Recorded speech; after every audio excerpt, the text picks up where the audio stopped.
오늘은 에레미야 16장 말씀을 통해서 하나님의 은혜가 함께 하시기를 축복합니다. 1절에 보시면 여호와의 말씀이 또 내게 임하여 이르시되, 하나님의 말씀이 에레미야 선지자에게 임했습니다. 자, 오늘도 정말 하나님의 말씀이 우리가 성경을 묵상하거나 설교 말씀을 들으거나 하실 때에 성령께서 우리에게 말씀해 주시는 은총이 임하시기를 축복합니다. 그 시절에 맞게, 나의 형편과 사정에 맞게 우리가 성경을 묵상할 때에 내게 된 은혜 주시는, 내게 필요한 그런 하나님의 말씀이 임해야 되는 것입니다. 지금 에레미야 시절에 그 유다적인 나라 상황 안에서 하나님의 말씀이 에레미야에게 임하고 있는 것입니다. 그런데 참 놀라운 말씀이 임하는데요, 에레미야에게 참 힘든 말씀이 임하고 있습니다. 세 가지를 하지 말라라고 하는 말씀이 오늘 16장에 나오는데요, 2절에 보면 첫 번째, 너는 이 땅에서 아내를 맞이하지 말며 자녀를 두지 말지니라, 이렇게 말씀을 하고 있습니다. 이 이스라엘 백성들에게 있어서 결혼하는 것, 자녀를 많이 두는 것, 이것이 하나님이 주신 축복이라고 생각하는 그런 민족들입니다. 그래서 이 유대인에게 있어서 결혼하지 말라, 독신으로 살아라, 이 말은 저주 같은 말입니다. 굉장히 정말 안 좋은 그런 이야기인데, 하나님께서 에레미야에게요, 너 아내 두지 마라, 자녀도 낳지 마라, 이런 말씀을 주셨다는 것입니다. 왜 그러냐? 3절에요.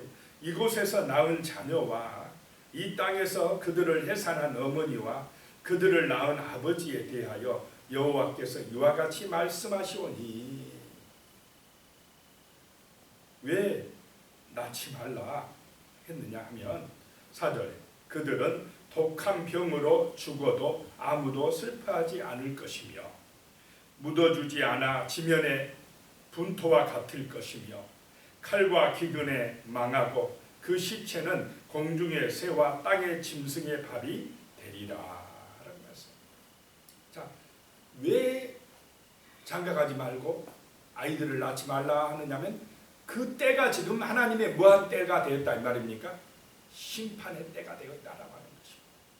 그래서 예수님도 그 심판의 때가 겨울에 되지 않도록 기도해라, 뭐 이런 말씀도 하지 않았습니까? 심판의 때가 되어서 이제 뭐 결혼하고 자녀 낳으면 안 된다는 것입니다. 독한 병 때문에 죽어도 아무도 슬퍼할 사람도 없고, 우리 코로나 때문에 우리나라는 덜했지만은 브라질이나 저쪽에는 얼마나 많이 죽었는지 막 시신들이 땅에 묻어놓는 게 엄청나게 많았다고 그랬습니다. 전쟁이 터지거나 이런 재앙이 터지면은 울어줄 사람도 없다 이 말입니다. 지금 그런 심판의 때가 이 유다 나라에 임했으니까 너 이런 표징으로 보여주라는 것이, 장가가지 말고 너는 아이도 낳지 말라, 이런 말씀이 임했다는 것입니다.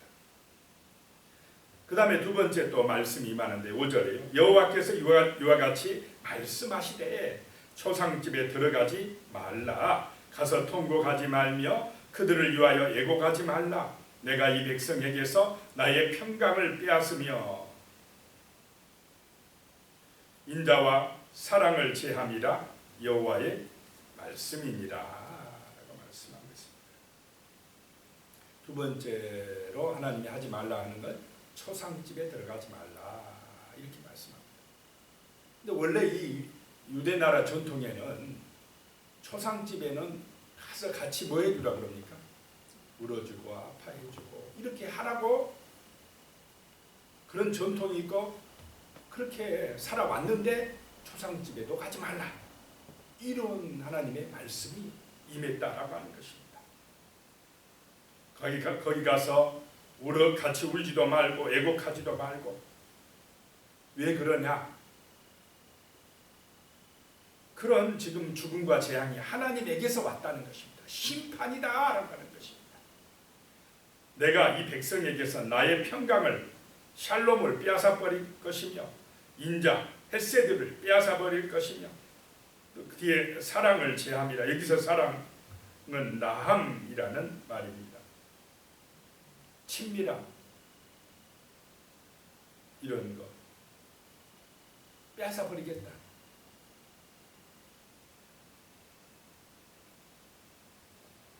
그러니까 초상집에도 들어가지 말라라고 하는 것입니다.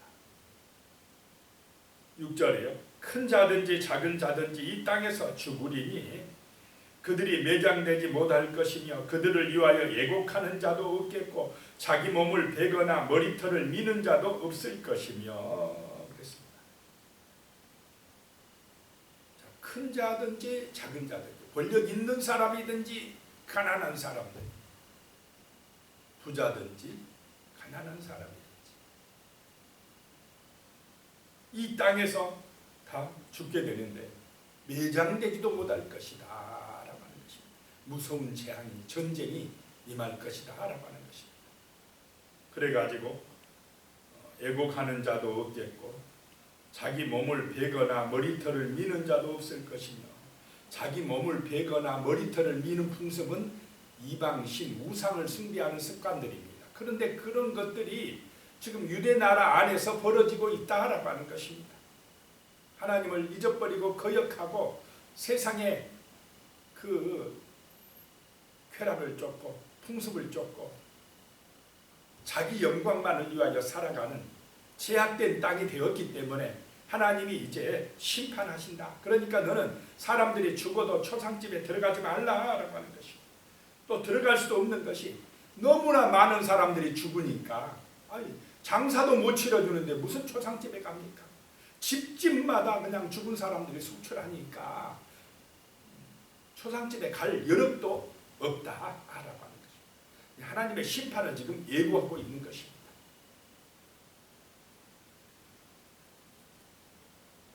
7절이요. 그 죽은 자로 말미암아 슬퍼하는 자와 떡을 떼며 위로하는 자가 없을 것이며 그들의 아버지나 어머니의 상사를 위하여 위로의 잔을 그들에게 마시게 할 자가 없습니다. 아버지나 어머니가 돌아가셨다고 아이고 안 됐다고 이문하고 같이 초상집에 가서 위로하고 그런 것도 없는 그런 심판의 때가 온다라고 하는 것입니다. 그 다음에 세 번째 또 하나님이 하지 말라라고 예레미야에게 하시는 말씀이요. 8절에 나옵니다. 너는 잔치집에 들어가서 그들과 함께 앉아 먹거나 마시지 말라라고 말씀합니다. 잔치집에 가지 말라. 결혼식장에도 가지 마라. 이런 말씀입니다.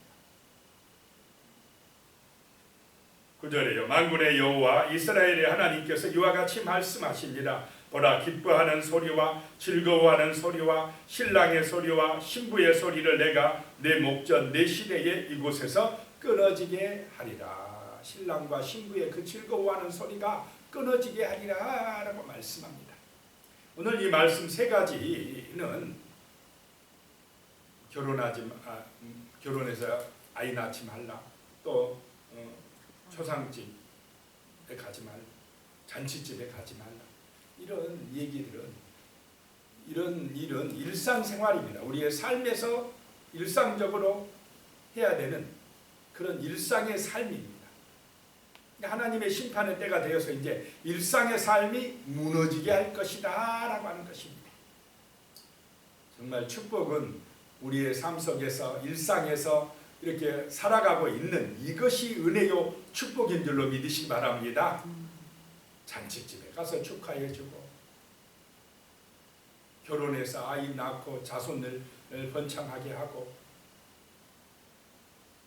또 초상집이 있으면 가서 위로해주고 함께 아파해주고 이런 우리의 일상의 삶이 그것이 은혜요 축복이다라고 하는 것입니다. 그런 일상의 삶 속에서 우리는 하나님의 은혜에 감사하고 정말 하나님을 잘 섬기면서 하나님의 말씀에 순종하며 서로 사랑하고 감사하며 화목하게 아름다운 이 땅을 이루어가야 될 줄로 믿습니다. 하나님의 정신, 사랑과 정의 이 둘이 잘 조화가 되어서 화목한 세상을 만들어가는 것이 참으로 이 땅에서 우리의 귀한 사명인 줄로 믿습니다. 그런 나라가 하나님의 나라고 구원받을 백성들이 사는 곳이다 라고 하는 것입니다.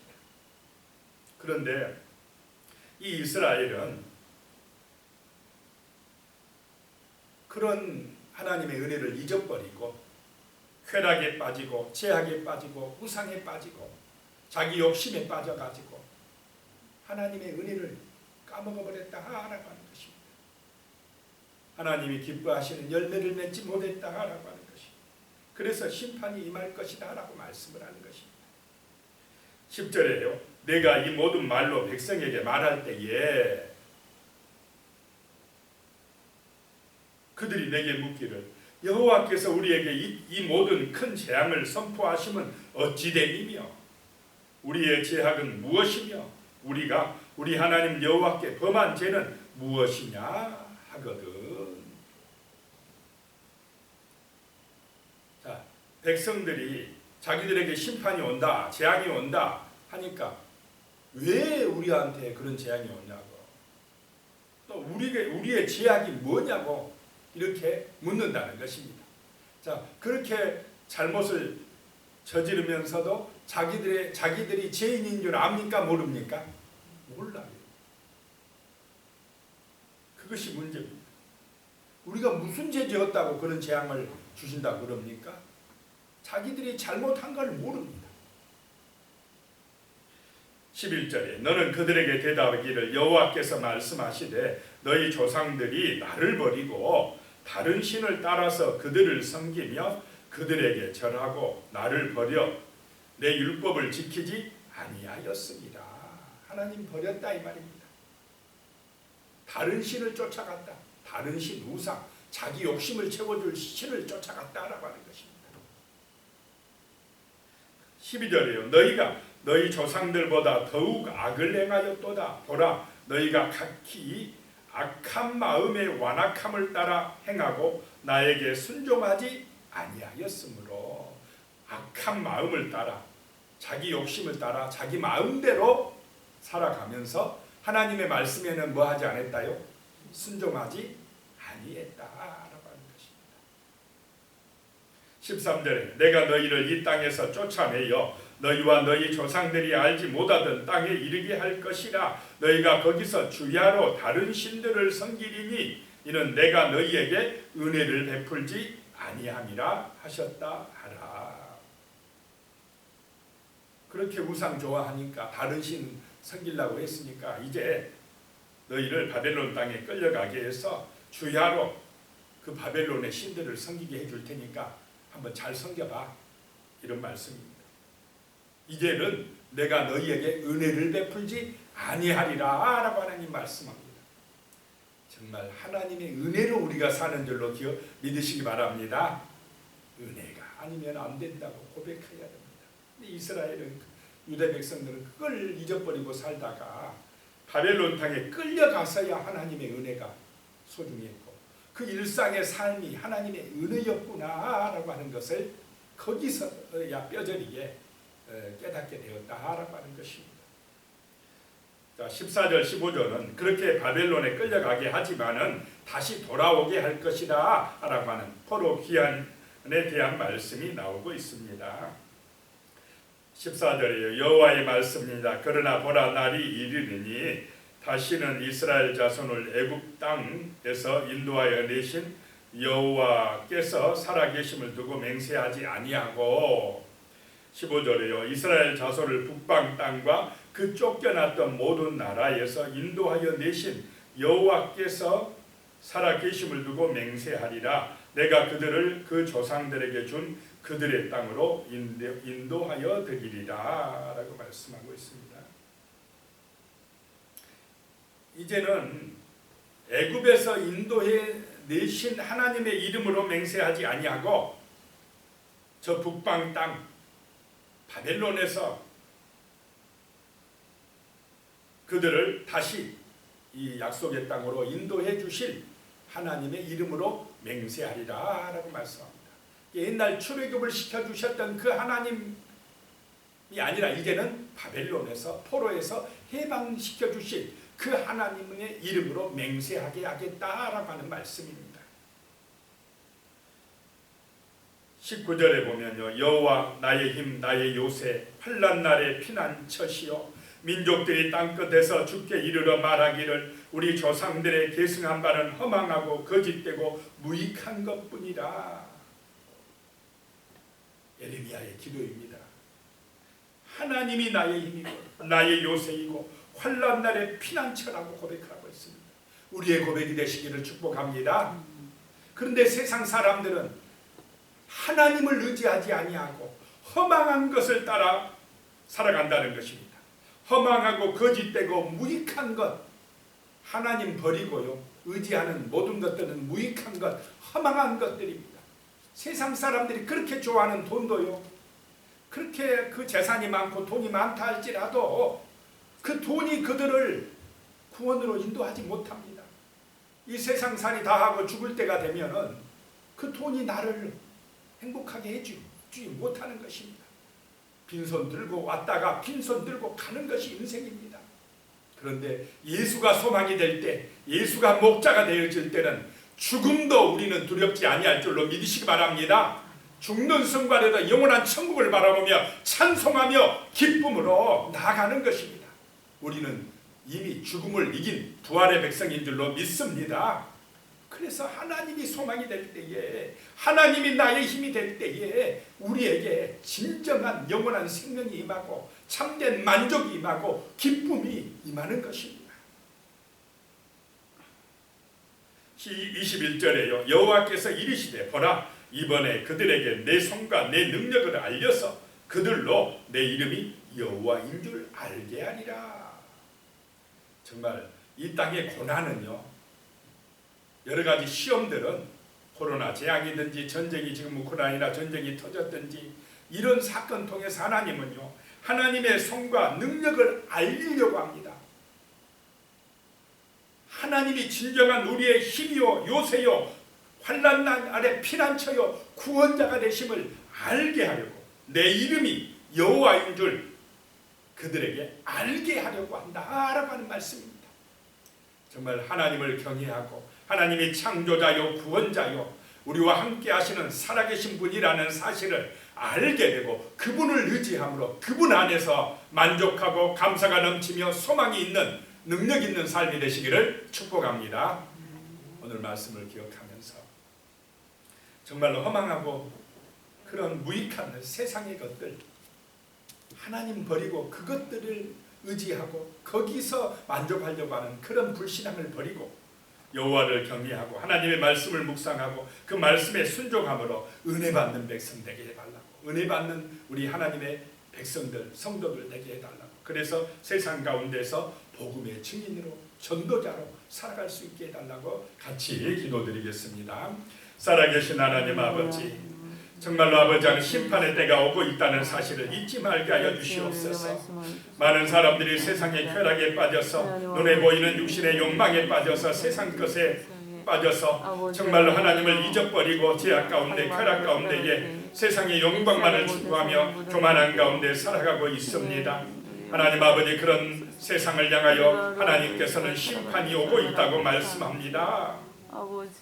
장가갈 수도 없고 결혼할 수도 없고 정말 아버지의 초상을 치를 수도 없고 잔치하지 못하는 그런 날, 그런 날이, 그런 심판의 날이 오고 있다고 말씀을 하고 있습니다. 하나님 아버지, 사람들이 허물과 죄를 회개하고 세상의 영광만을 추구하지 말고 주 예수 그리스도 안에 있는 영원한 영광을 소망하며 하나님을 경외하며 아버지의 은혜 안으로 들어올 수 있는 역사들이 나타나게 하여 주시옵소서. 일상의 삶이 하나님의 은혜요 축복이라는 사실을 기억하게 하여 주시며 정말로 주님을 의지하는 믿음 안에서 범사가 형통하며 감사가 넘치며 은혜가 충만한 그런 만족스러운 아름다운 일상이 되어질 수 있도록 도와 주시옵소서. 세상의 쾌락이나 아버지 하나님 교만함으로 세상의 영광으로 즐거워하지 말게 하여 주시며 참으로 우리의 일상의 삶이 소중하고 귀중하다는 사실을 깨닫고 감사하며 기뻐하며 살아갈 수 있도록 도와주시옵소서. 하나님이 살아계시다는 사실, 하나님이 우리의 힘이요 요새요 환난날의 피난처라는 사실을 정말로 기억하고 하나님의 능력에 힘입어서 살아갈 수 있도록 은총을 내리어 주시옵소서. 예수 그리스도의 이름으로 기도드리옵나이다. 아멘. 이제는 우리 주 예수 그리스도의 은혜와 하나님 아버지의 무한하신 사랑과 성령님의 감동하시고 함께해 주시는 은혜가 임함으로 우리의 일상에서 오늘도 범사에 감사하며 기뻐하며 주님 소망하며 살아가기로 결단하시는 우리 성도님들 머리머리 위에 가족들과 자녀손들과 모든 하시는 일들 위에 영원히 함께 하시기를 간절히 축원하옵나이다. 아멘.